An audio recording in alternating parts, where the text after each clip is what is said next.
Hello kids, good morning. How are you all? Hope you all are fine and safe at your homes. As always, let's begin our today's learning session with the morning prayer.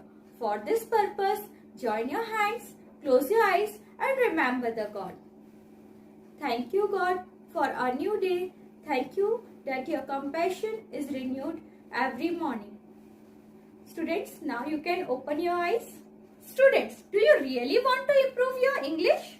As we all know, we need to improve our roots if we want good fruits.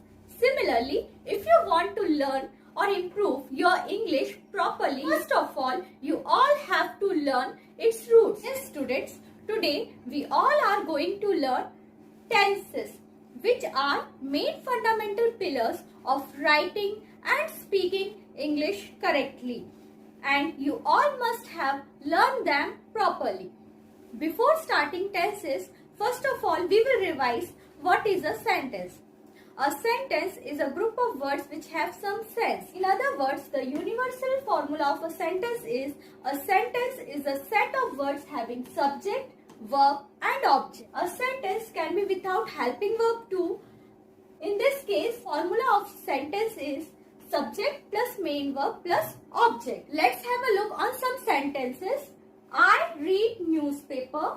He plays cricket. You work very hard. She comes every day.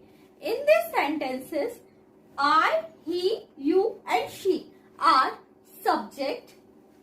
Then read, plays, work and comes are verb, and newspaper, cricket, very hard and everyday are object. Now, let us proceed with the tenses. What exactly a tense is? A tense indicates the time of action or an event. Or tense is a form a verb takes to show the time it happened. It actually describes any action with respect to time.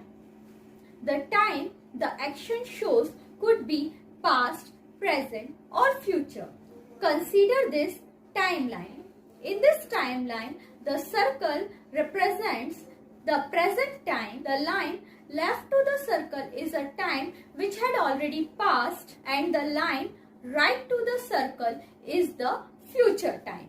Please understand this timeline properly, as we are going to use this timeline for understanding when any action took place with respect to time. The tenses are mainly divided into three types, that are past tense, present tense and future tense. Now, each of these three types have four subtypes, which are simple, continuous, perfect and perfect continuous.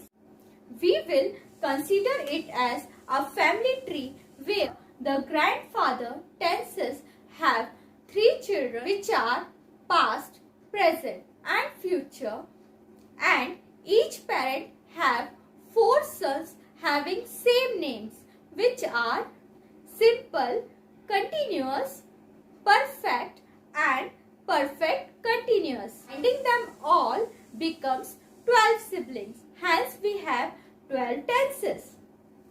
Now let us learn what is a past tense. A verb denoting an action that may take place in the past is said to be in the past tense. We use past tense to talk about a completed action in a time before now. To change a regular verb into its past tense, we normally add ed to the end of the verb. For example, Jimmy played in the garden and the cat slept. The verbs like played and slept represents the action done in the past. Now, present tense. A verb denoting an action taking place in the present time is said to be have in present tense. It describes the action happens today or every day. For example, Jimmy plays in the garden, the cat sleeps. In these examples, plays and sleeps are the verbs which indicates that the action is happening in the present. Now, future tense. A verb denoting an action that may take place in the future is said to be in the future tense. We normally add will or shall to the main verbs in the future sentence. For example, Jimmy will be playing in the garden and the cat will sleep. In these sentences, will be playing and will sleep indicates that the action will be happening in the future time. Now students, I hope that you all must have understand the tenses well. So now I am going to give you writing work. You all have to write it in your notebooks neatly and correctly. That's all for today. Have a nice day. Stay home. Stay safe.